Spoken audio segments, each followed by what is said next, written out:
Welcome to the Invest for More Real Estate Podcast. My name is Mark Ferguson, and I am your host. I'm a house flipper. I flip 10 to 15 houses a year. I own 13 rental properties with a goal to buy 100 by 2023. I'm also a real estate agent. I've been licensed since '01. I run a team of 9. We sell close to 200 houses a year. So on this show, we like to interview house flippers, landlords, and the best real estate agents in the business. So stay tuned for some great shows. If you want more information on my rentals, on the numbers, how I buy properties, check out investformore.com.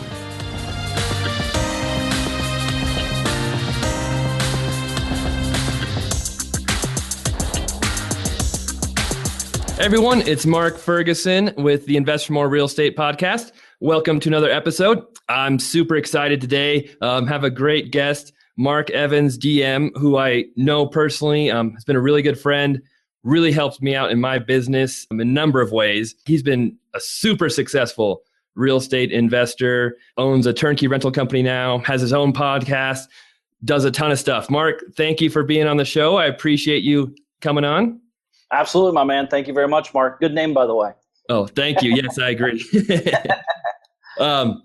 Very cool. Well, yeah, we have a lot to talk about today, a lot I want to go over, but you got started in real estate at a very young age.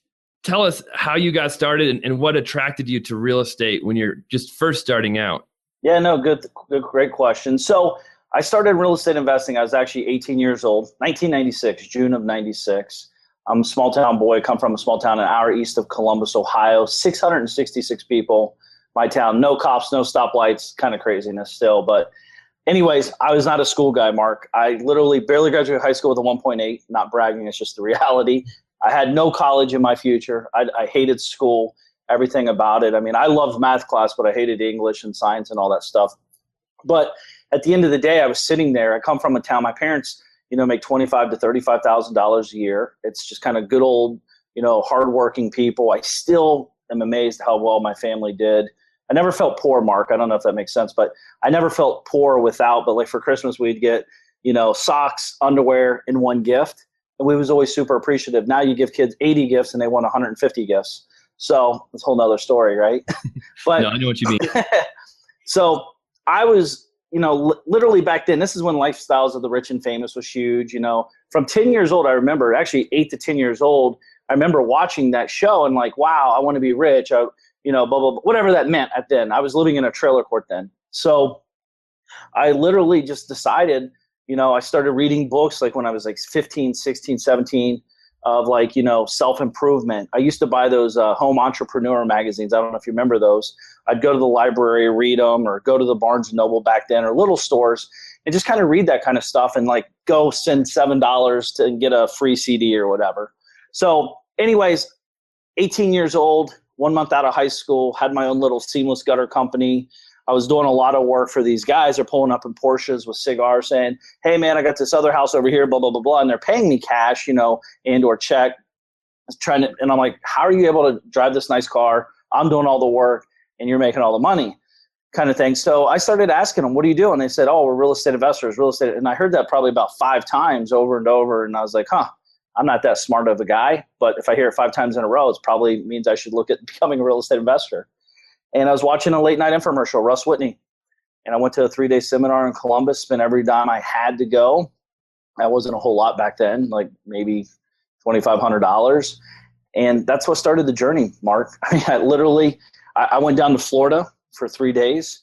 I drove there 20-something hours, and I stayed in a hotel by myself eating Doritos and Cheetos and figuring out. I saw Russ Whitney in a room of 65 people or so.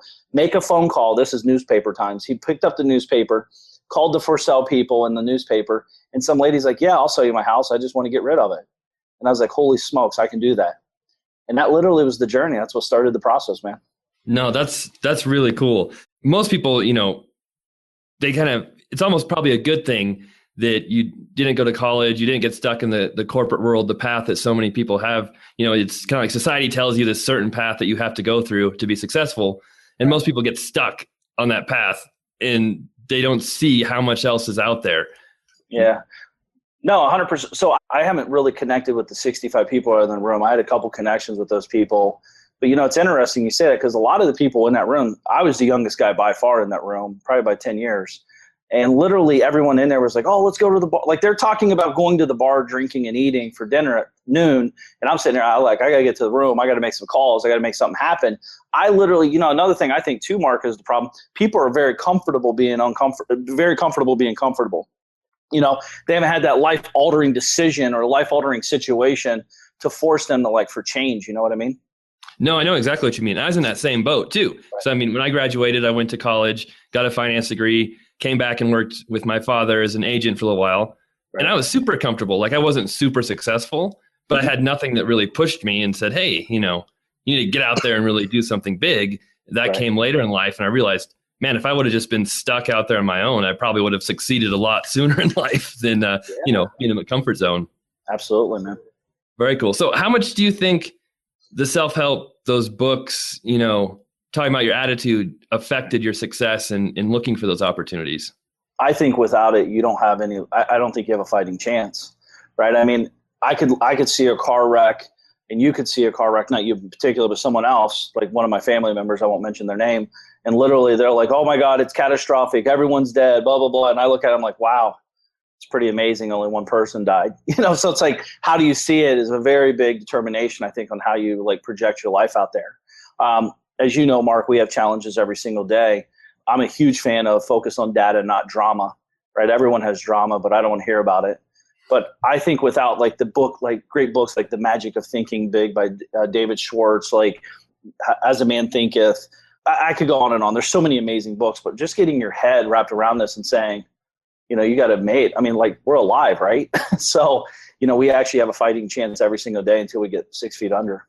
Yeah, no, that's great stuff. And what I did recently, I'm always reading books too. Well, I'm pretty busy, so I don't have time to read all the time, but I've had a hard time finding some good books lately. So I just went through my library. I'm like, what are my favorite books? And I just reread them because I'm rereading Think and Grow Rich right now, which is just, for the time it was written, an amazing book, and just kind of changes my whole perspective and attitude about things when you read those really inspiring books. So I know exactly what you mean. It does, Mark. Another thing, just to touch on that just a tad more, because I don't want to talk about way too much, but that book I read every single year, and every single year I learn something totally different from that book, right? Because it's I'm a different person. I'm at a different place in my life. I might even be seeking different answers or asking myself different questions. So I don't know. It sounds like you've had that experience as well. You always discover new things in that book. It's wow, it's amazing. Yeah, no, yeah, I completely do. And it's weird because I can't describe exactly what it is I read that makes a big difference, but I just feel different when I'm reading it. I'm thinking way too small. Why am I getting stuck on this little stuff when there's so much bigger things to be worried about or not worried, but building and making things bigger and better. Absolutely. Cool. So when you first got started calling people, were you trying to wholesale? How were you trying to get into the real estate business in the beginning? Yeah, so that's a great question. So this is where I see a lot of people fail. They're trying to learn all the strategies. The truth is, I went to Russ Whitney's group. He was just teaching us how to buy and hold through creative financing, right? So that's all I knew. No more, no less. I think the problem is people get overeducated, and then it creates fear, procrastination. Am I doing the right thing at the right time, at the right moment? There's never a right time. There's never a right moment. None of the stars are lining up for that. So I literally I was very tunnel vision. And I literally was just calling people and trying to structure owner financing deals. You know what I mean? So I would call you and say, hey, Mark, I see you have a house for $83,000 over on the west side of town, blah, blah, blah, blah, blah. Hey, would you be interested in renting it? Or I would call the rental ads. Hey, why are you selling the house? Why are you renting the house? Oh, my tenant tore it up. I evicted them. I'm like, you don't want to deal with that anymore, do you? They're like, no, I'm just tired. But that's the only thing they knew, right? So I'm like, let me take it over on an owner financing or lease option, back then we would call it. Let me lease option it, and let me be the person to deal with all the headaches. And they're like, oh my God, you're like a godsend from, thank you. And that's how I got started. That's all I knew. Yeah, I was selling to retail people on lease option. Nice. And how long did you do that? And how quickly did you find success when you first started out? And how long did that continue until you moved on to new strategies? Yeah, so it's interesting. So I found success very quickly because I actually did something. So to me, I wrote a book called The $1 Deals about this, but I met these two cops, brothers, Mick and his brother, and they're like, yeah, come into the office. So what I discovered, Fergus, Mark, is you know this as well, is a lot of people are very good at one way, not the other. These guys were investors. They were really good at acquiring, but they weren't good at dealing with the, putting the sign out in the yard, talking to tenants and selling it and all that. So we actually come to an agreement. Like I'm talking like this happened within my first, say 40 days or a lot. I don't know the exact timeline, but very quickly. I met these guys. I went to their office. I'm like 18 years old. I still can't, I'm still amazed that they even listened to me or even took the conversation. But like what I realized, it's not about me, it's about them. And, they inked a deal and I did deals, right? I made money within 48 hours of that meeting with them. Wow. No, that's biggest check in my life. It was like 15 grand or something like that. I almost peed my pants. And I messed everything up. I messed it all up. I messed up how I posted the sign. I messed up what I said. I was so nervous and excited that I forgot to even ask them what their name was. Like I totally screwed everything up, but made money. But you did awesome. As you know, that's all you got to do. You just got to do it. Listen, what's the worst case scenario? I call them back and say, I'm totally sorry, but I forgot your name. I was writing out the lease, but yeah, absolutely. Nice. No, and what you said earlier was true. People get so engrossed in doing all these different things and learning all these strategies at once, they never do anything. They just keep learning new strategies. And that happens with people I talk to and coach all the time, where it's like, hey, you're a real estate agent, you're doing flips, you're doing rental properties, you're doing a blog. How do I do all that? It's like, no, you can't do that all at once. You have to start with one thing, really master that thing. Then maybe you can move on to something else and expand after that. For sure. Cool. So as you progress in your career, I know you've got a ton of properties now. You've got another company. What really caused you to get bigger and bigger and really grow into something really huge over the years? Was there an event, or was it just steady growth? Yeah. No, I don't believe in steady growth. I think steady growth on a very methodical way is overrated. I think it's for the Wall Street guys that lie to people and steal from people every day because they're just looking for incremental growth. I'm looking for massive multiplication growth all the time. Like, Grant Cardone always talks about 10Xing stuff. So here's a couple things that happened. I almost went bankrupt twice, right? On my early years, because I was young, dumb. See, making money and keeping money are way two different functions, right? In the business and life. So I started making a decent amount of money as a young kid, but I had no financial mentors. Therefore, I started seeking financial mentors. That's how I discovered Robert Kiyosaki's books, blah, blah, blah, blah. And then got myself out of there. And then that's how I discovered how to do wholesaling, Mark, at a high level. So, because I wholesaled my way out of bankruptcy. I never filed the paperwork. I almost did. Still have the paperwork today on my desk. But as that progressed, I was making money, doing a lot of rehabs, working 15, 16, 18 hours a day. And I loved it. I was young. I was in my 20s. And I was at my office one day. It's a true story. October 8th, 2005, my grandmother passed away unexpectedly. So, that was a pivotal moment to me. It's like, okay, Mark, you have money in the bank. You're working like a maniac. You have a lot of people you work with. I just was working for everyone else too. I love what I do, so it didn't feel like work. But I said, I want to do something different and bigger, and I want to challenge the status quo, what I knew. So I'm always comfortable being uncomfortable. It's kind of my motto.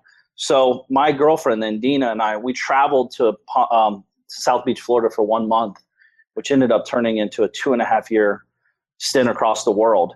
And since then, we actually traveled the world for 7 years in total over the years. But it forced me to stop being a micromanager. It forced me to become a better business owner. It forced me to become a business owner. There's a lot of investors that think they own a business, right, Mark? But they're just like high-paid employees for themselves. So it's like if you get hit by a bus, your business is done. If I get hit by a bus, my business still continues. It might not continue as good as me. Truth is, it might be better, right? I might be holding it back. So there's a lot of real variables there. I always kind of challenge myself. But it forced me, man. I was like, my grandmother passing she was like one of my biggest mentors in my life. Not financially, but just as a great person, hard as nails. And she, that was a huge pivotal point for me for sure to say, let's live while I'm alive. Right. No, that's good stuff. I'm curious, when you filed bankruptcy, what caused that? What was it? Just overspending? Was it not? Oh, so I did not file bankruptcy. I almost went bankrupt twice. Yeah. No, listen, I was like 22 years old and I was making hundreds of thousands of dollars, right, a quarter. So I was at the bar buying $10,000 tables and wasting money and just being stupid, buying, my friends and not real friends, obviously, but people I was just hanging out with. I was just overspending, not taking care of business.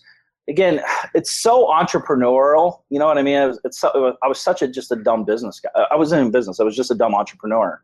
So I was making money and spending money, right? And there's a lot of people listening right now that's like that, I promise you. And if that's you, you have to stop it. You have to like start asking yourself how to be a better business person. And the truth is, Mark, I was like 20, I think I was 23 or 24 my second time when I almost went bankrupt. And I looked at myself and said, you know, I'm so much better than this, right? I almost felt like I was letting my parents down, letting my buyers and sellers down because I could like help them like sell deals and buy deals, and like letting people around me down. I put the problem on them, not just me. And that's how I really I said enough's enough, and just really started like changing my lifestyle, working differently, and just getting serious about life.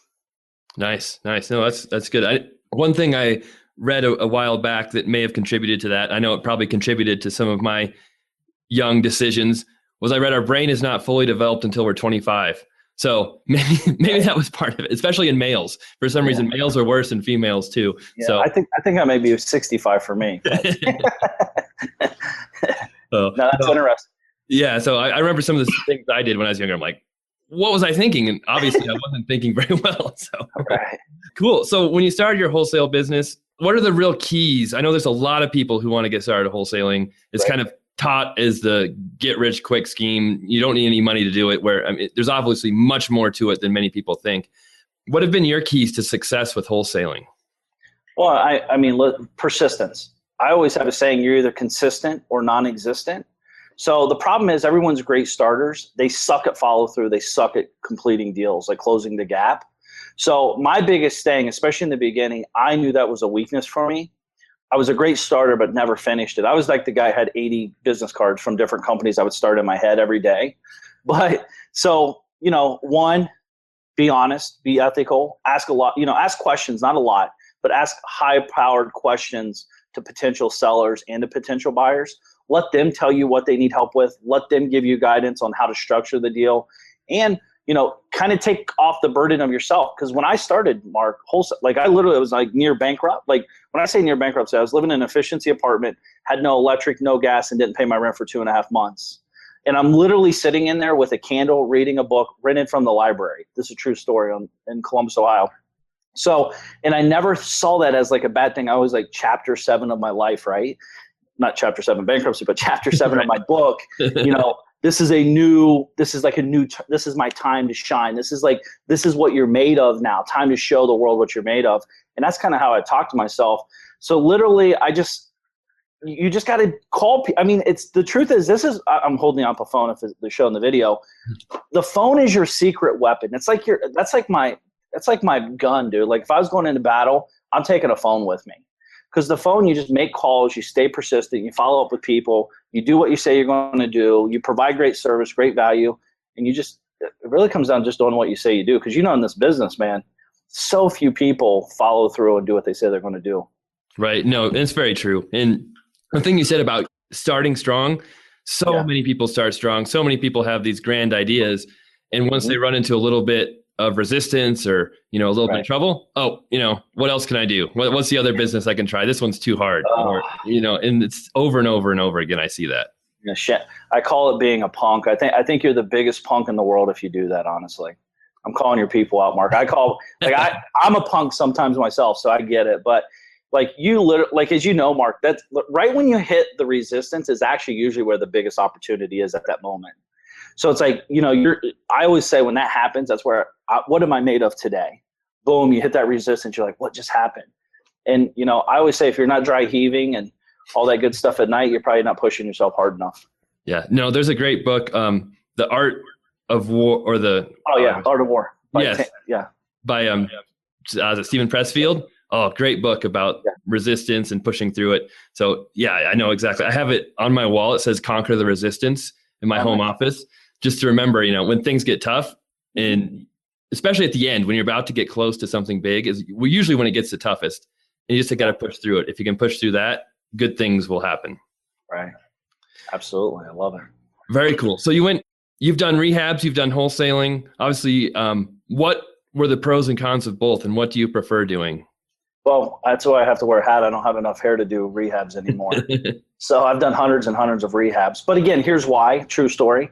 My whole entire family does construction where I'm from. That's just what you do, right? So when I was 10 years old, I was in a Bobcat, moving gravel, moving dirt, loved every second of it, building metal studs, building commercial buildings, building houses. By the time I was 15 years old, I probably built more houses than most people's ever built, thought about building in their life. So that's just what we done. So that's all I knew. I took the simplest path right at that moment. And it was rehabs. I could literally walk in a house and see exactly what it's going to look like in 15 seconds. I think that was my unique ability at that moment. That was my advantage, I guess, if you will. So when the other investors looking at it, Mark, they're like, oh my God, that house is trash. I'm like, $1,500, I have this thing looking amazing, right? So that was a unique ability. I'm not a big fan of it now because there's a lot of uncontrollable situations. There's, overages. There's, there's real cost in that. I love wholesaling. I think wholesaling should be a part of everyone's portfolio process every single day because there's deals as you grow that just become too small or too big, depending where you're at in your life and business, where you just want to wholesale those out and make a fee. We just wholesaled a big deal. I think we made like $600,000 on it, Mark. It was too big for me at the moment. Actually, it was too small. True story. It was too small and it was kind of scattered. So it wasn't like our core focus. So I sat down with my COO, Peter, which and said, hey, should we acquire in-house and just hold it? Or should I sell it because I got a guy to buy it right now? He's like, dude, just sell it. Like, that's not our core. And again, sometimes it's good to have that feeding board, the bouncing board off of him. And so we sold it. And I think it was like $575,000, something like that in a wholesale fee, commercial, like apartment complex stuff. So I love wholesaling. It will always be a part of my life and business for sure. I mean, Mark, where else can you literally find someone, have a conversation, ink a deal, a contract, and find someone, go to the bar or go to the restaurant or go to somewhere and meet someone else that wants to buy it and pay you 5, 10, 15, 20 grand or more over what you have it in contract for. It's the best. I mean, it really is an opportunity for everyone that has any kind of gumption to go out and make something happen. Right. No. Yep. And I've done a few wholesale deals this last year. I never did them before. And it's just some properties that I was planning to flip, but for whatever reason, I didn't have the contractors available. Like you said, there's a huge part of flipping, the oversight, the getting of contractors, and it's a lot of work. But I ended up just selling those as they were. I made like 15 or 20,000 on each of them. Like, hey, this is a good deal. I'm okay with that. So I know what you mean. Well, the question is, right? Do you want the slow dime or fast nickel? Right. Right. I want the fast nickel because the slow dimes, on a rehab project might take you 90 to 120 days. There's a lot of factors in that too, right, Mark? You do rehabs, like you have acquisition costs, you have holding costs, and then you're hoping the market is sustained as you go to resell it. And obviously right now is a great time, but in 2007, 8, blah, blah, blah, like if you were holding the bag on these types of deals, you might be in big trouble and or bankrupt by then. Right. So I like wholesaling because there really is no risk except time risk because you're investing your time. That's it. Yeah. Nope. That's some great points. Right. So from the wholesaling, you actually got into turnkey rental properties. How did that transition happen and how did you get into that business? So I've always sold to, so here's what I love selling to investors. The reason is on retail sales, like if you buy a house, fix it up, clean it up, do all this stuff and then resell it, you only have an opportunity typically to make money from that person one time. Yeah, you might make $50,000, but I'd rather sell to an investor that's going to buy and sell 3, 4, 5, 10 times a year, right? Or at least buy. So I was looking at my model and saying, how can I create a consistent, predictable process, procedures, and put people in place to make these pieces manageable for myself and everyone else involved? And the turnkey just kept popping up. I kept, we did wholesaling back then, hardcore wholesaling, meaning, chest to chest with other investors. But I virtualized a chest to chest business, a non-virtual business, if you will, where my team is in Palm Beach. We're doing deals in Ohio, Georgia, Pennsylvania, et cetera. So for me, it was just a natural transition to take the business to the next level. There's a lot of money out there sitting on the sidelines, Mark, as you know, like they don't want to be in the stock market. So I'm my own client. In 2005, December 31st, 2005, when I started traveling, I had holdings. I still have holdings. And I was like, how can I make this easier? So I started hiring ground teams, property managers, this and that, and, just started building it up since then. And it really is, it's a whole nother level now for sure. But I think it's one of the best businesses out there. The most consistent, predictable businesses I know that exist.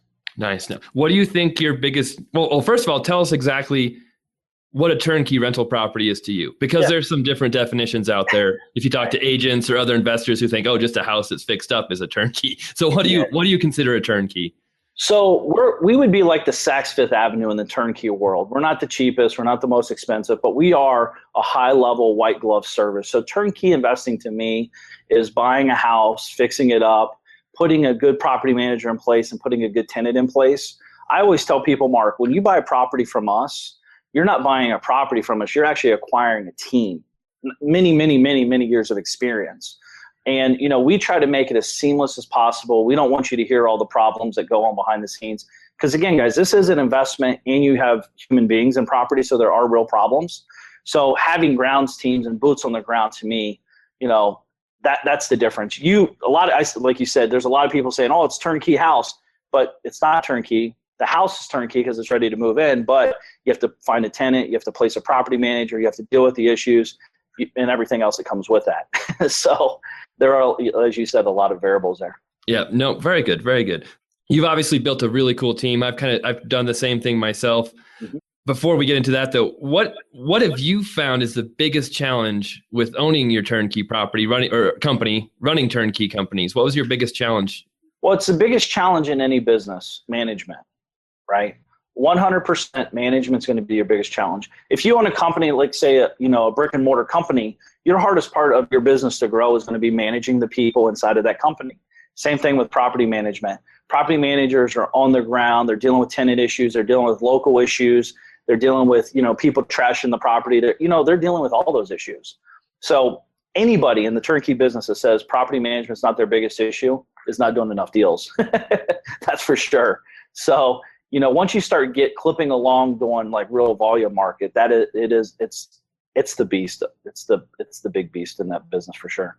Right. Okay. Very cool. Yeah. And what I was going for before I thought of that question was, you've built a team up where you can travel the world, you can operate, from different areas of the country. You don't have to be there. What was the first step? Who was the first person you hired when you decided to build a team and really start building a business instead of just being your own employee?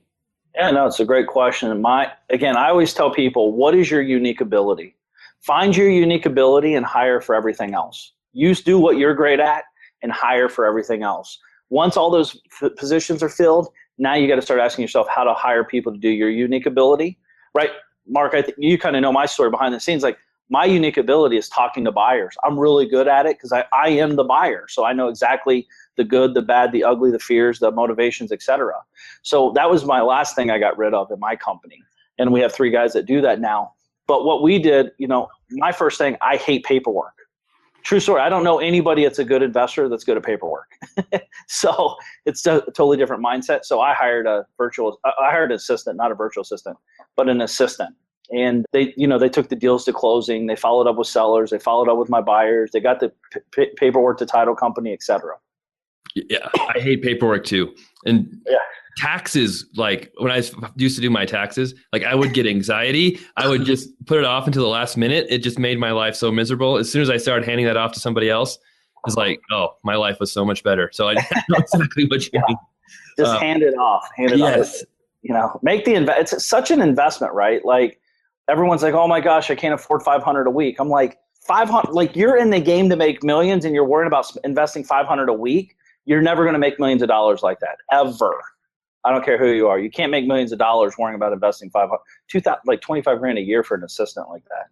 Right. No. And yeah, so many people get caught up in the nickels and dimes of the business and worrying about, these little costs when they're forgetting about the big picture and how much money, like, free time will make them. I mean, that's the thing that'll help you make more money, is if you have time yourself to think about the bigger picture, look at your business and not get stuck, running it yourself. Yeah. Can I just add one thing to that, Mark? I mean, this is a huge piece. So we were asking about growth and all that stuff right earlier on the show. Probably one of the biggest things, you just kind of said it, that's what sparked that piece for me. So many people, like, there's actually millionaires we talk to daily, but they're so scared, Mark. They have the crappiest life because they're so scared to spend money, right? Because you could be 60 years old with $1 million in the bank, but if you don't have the means or the wherewithal on how to make more money, you are in big trouble, right? So what do? Put the money in the stock market and pray every day? if that's your marketing strategy or your business strategy or your life strategy, you're in big, big trouble. You'll never be freed ever. You'll never have like a real amazing life. So for me and you guys like us, Mark, like we figured out like we can always make money. It's not about making money though. It's about making change, making like growth and, you know, all these other opportunities that exist. So for me, you know, I'd rather have 100 grand in the bank knowing I can make another 100 grand next month. Where I'm going with that is cash flow is king, not cash. The person with $1 million in the bank or in an IRA or 401k or whatever, you need to put that money in an environment that's generating you 7, 8, 10, 12% a year. And then you just live off of your interest for the rest of your life. That's really where the opportunities exist for people that are like scared to death. So, you know, it's a scared millionaire. It's a very scary place to be, Mark. No, that's a really good point. And when you're first, like when I first started making decent money, it bothered me because I'm making this money, but I didn't have anything to show for it. You know, like you said, like when you're younger, you're spending all your money, you've got a family, you've got a house, you've got cars. And it's like, well, sure, I'm making good money, but it's almost worse than not making money because you feel like you should be saving and you should have more to show for it. And yeah, once I started getting cash flow and buying rental properties, I'm like, hey, now I'm actually doing something with it. I have this money coming in, whether I'm working or not. And that's one reason why I bought, you know, my Lamborghini. So I'm like, hey, I have this money coming in. I don't have to stress and worry about, you know, finding the next deal and the next job. And I think what you said about, you know, having $1 million in a bank is a great point. Cause I know a lot of people who have, you know, this big chunk of money saved up. Right. It almost gives them more stress than if they didn't have it because they're worried about losing it. They're worried about, you know, ever investing it. It's like, they'd probably be better off if they didn't have that money and they had to go out and make more and drive and start something from scratch. Oh, I agree 100%. I think drive and, you know, goals and all that, you know, what are your potential? I'm not living up to a tenth of my potential every day in my head. That's what I tell myself. So it's like, that's my driving factor. What you're saying is like, I don't want millions in the bank. I want millions in properties that are paying me millions a month. Like it's just a totally different way of seeing things. Yeah, no, that's really good stuff. I really like that. Very cool. So we've talked about how you got started, the rehabs, the wholesales, the turnkey properties. If somebody wants to buy a turnkey property, you know, where are you guys focused? What kind of deals do you guys have right now for turnkey properties? So again, man, I'm all about boots on the ground and structure and teams. You know, boots on the ground is that's management, contractors, et cetera. So I'm in the Midwest. I'm in the Midwest where it makes sense to have deals. So Columbus, Ohio, I've been there 19 years. We're in Cleveland, Akron, as well as Atlanta, Georgia. Atlanta's huge. But the key is like I always look at markets where I can get a double-digit return, right? Net return, not, you know, gross return, and then all of a sudden after you net it out, you're like 4%. But I'm looking for areas. Again, everyone's looking for different things. I'm looking, if I put 100 grand in and I'm getting 12% return, I make $12,000 a year. I don't care if the property goes to $1 million, and I don't care if it goes to 0. Do I want it to go up? Yes. Am I changing my lifestyle if it goes down? No. So that's why I don't invest in hyper structure markets like, you know, San Diego, buy for 500 grand and, you know, pray and hope that you can sell for 650 next month. You might be able to do it next day. But the problem is that is a cycle, and I'm buying for cash flow. So we're in the Midwest, man, 100% Midwest. Right. No, very good. And yeah, I have bought a turnkey property with you guys in Cleveland. Yeah. So I know exactly what you mean. And yeah, there's a ton of people in California, New York, you know, they tell me about these deals and they're trying to squeeze a penny of cash flow out of a $500,000 property. I'm like, that's crazy. Do you know how much risk is involved if the market goes down? And you're going to be paying money out every month to own that property too. So it's crazy, some of the things going on in other areas. It is crazy. How's your investment with us going? I mean, how involved are you in all that? I haven't done anything. That's how I wanted it. So no, it's been good. Yeah, I bought it with my IRA, and like I said, I've never been to Cleveland in my life. I saw pictures of the property. That's it. So the checks come into my account and I see that, and that's all I do. Right. Cool, man. Yeah. That's kind of what it's about, right? White glove service, you know, having a structure. I would say 99% of our clients will never, ever, ever go to the houses. Personally, as you know, talking about structure real quick, I don't go to the houses. I haven't been out closing or a house that we've purchased since 2005, December 31st, 05, when I started traveling. That was a huge fear for me. But now, honestly, it's more structured and more systemized process than it's ever been, because I get emotionally attached to real estate. I actually love real estate for what it can do. So I'd like convince myself to buy deals I shouldn't have bought back in the day. So now it's just all numbers and data, not to drama. Nice. One thing I want to talk about before I forgot about too was you talk about numbers and data and being a math guy, and I'm a math guy myself. And so many successful investors I talk to, it seems like they're engineers, they were, IT guys, like very math analytical oriented. So right. When you're running your business, whether it's turnkeys or wholesales, I mean, how important was it knowing the numbers, looking at the data to be successful? So I'm a KPI guy. So key performance indicators, you only need like 6, 7 of them total. Like, for example, I'm always in the beginning, honestly, Mark, it's very easy, right? Contractor for 30, sell for 35 plus 5. Very simple. I'm not the guy going down to the penny because I'm like, why someone's trying to figure out down to the penny what they made or didn't make. I actually just made 12 more grand while they're trying to figure out where the extra 2 cents went. So, I was more like, that's the unique ability that we have in our business. We have high profit margin business. So for me, your key indicators, your KPIs are very ultra super duper important for growth. So your data will give you direction, right? So what I mean by that, just to talk about that for a second, all my buddies back in the day, 2005, 6, 7, they're making crazy money in California, Miami, blah, blah, blah, blah. And they're all calling me up, Mark, this is where we're at. We're making millions. Come on. I'm like, dude, I'm perfectly fine. My team's crushing it. We're doing well. And I'm not going anywhere. Well, guess what happened, right? They all go BK because the market crashes. My business actually flourishes because the market's crashing. So people are just unloading properties for pennies on the dollar. So we're buyers. And so the reason I was able to do that because I'm paying attention to like our real numbers, not what you say or someone else says, but like my real numbers in-house. Nice. No, and that's something I think is probably one of the most important things being an investor, whether it's rental properties, flips, wholesaling, is looking at the numbers. You can't just buy a property and assume someone's just going to, buy it from you for a profit because, it's a property. You've got to look at the numbers, know what it's worth, know what you have into it, really dig into the numbers. And then that's when you can become successful in real estate. Absolutely. Very cool. So, well, let's say besides the turnkeys, the flipping, you also have your own podcast and you've written a couple books. So tell us about that. Yeah, no, so I have a podcast on real estate. It's called realestatepowerhour.com. It's a show we do. Actually, we're moving to daily here shortly, but it's a show I try to do once a week, and just talking about. It's not about strategy or structure and all that. It's more about mindset, growth, blah blah blah blah. So it's very high level. It's real estate related, obviously. Talking about how to build a team, how to build a buyer's list, how to do these things. And then I've written 8 best-selling books on Amazon, which is cool. For why that's cool, Mark, for me is 100% of our net profits go to charity.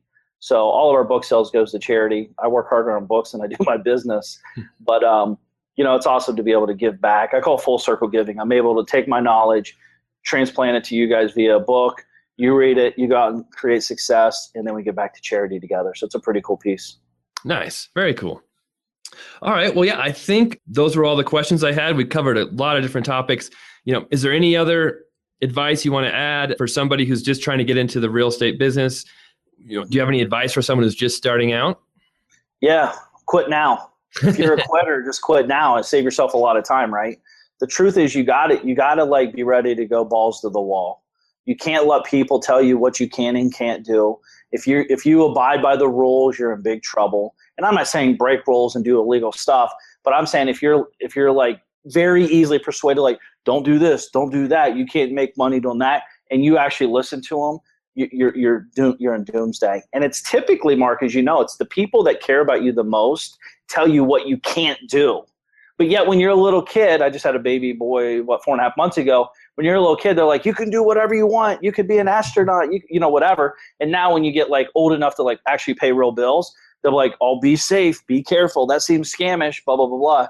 I would say just, pull up your big boy pants or big girl pants and just get out there and do wholesaling and find a great mentor. I have 3 mentors now, not just 2, but I have 3. And I typically have like 2 mentors a year. And I know, Mark, you have mentors as well. But like these pieces are very, very important to invest in because it's you have to have mentors and you have to find out a passion and just stick with it. Don't bounce around. That's all I can say. Just stay focused. No, that's great advice. And Something else you brought up remind me of Darren Hardy, who writes Success Magazine and has a bunch of different programs. And I was listening to his CDs the other day, and he said, you always hear people talk about like professional athletes and like, oh, if I had the talent they had, I could do that. Or if, I was as fast as them, I could be making millions. And the truth is, they don't want to admit that those guys worked harder than anybody else. It wasn't just talent that got them there. It was hard work and determination. And if people realized how much hard work and determination they put into it, they would realize how much else they could do in their life if they did that same thing for themselves. Dude, I was up at 2:30 this morning working, right? I don't even need to work. I want to work. So it's like when you're the same, like, dude, we work. We love what we do, right? So we're, the lights are on early morning. I'm cranking. I'm ready to go. And it's not even for me. It's all about what my potential is. I can help more sellers. I can help more buyers. My team can make more money. I'm working for everyone else now, dude. And I know you do the same thing. You have kids. You have a spouse. Like we're in it to win it at a high level. I want to make money. That's another great tip. I'm sorry I'm going off on a tangent because I just talked to a guy this morning at the coffee shop. He's like, oh man, because I have a Rolls Royce, right, a Phantom or whatever. He's like, oh, it must be nice. I was like, it is nice. Like I'm not bowing down to your limit, your limits. I'm actually going to say, yes, it is nice. You got a problem with it? And he's like, man, that's kind of crazy. You should be giving more to charity. I'm like, how are you judging me? Like people that judge people that say they don't judge people is always amazing to me. So I'm like, dude, listen, you're holding yourself back. This is like a late 30s, early 40 guy. So we're talking and I'm like, dude, your mindset of me being successful based off of what I have is holding you back from being super successful yourself. He's like, you're right. Like, so you take that conversation and change it. If you see things differently, your outcome will be such it's just day and night. I can't even explain it. Yeah, no, and that's a whole nother conversation, but you're right. If you see someone, with a nice car, a nice house, and it's like, oh, it must be nice, or man, they got lucky, or how they, get an inheritance for that, you're basically telling yourself you don't want that stuff. And it's exactly. Bad. So you'll never get it. But on their dream board, right? Their dream board, because they watched The Secret, they have like the Ferrari, the Lamborghini, the Rolls Royce, the mansion. I've had all that stuff before I was even 30 years old.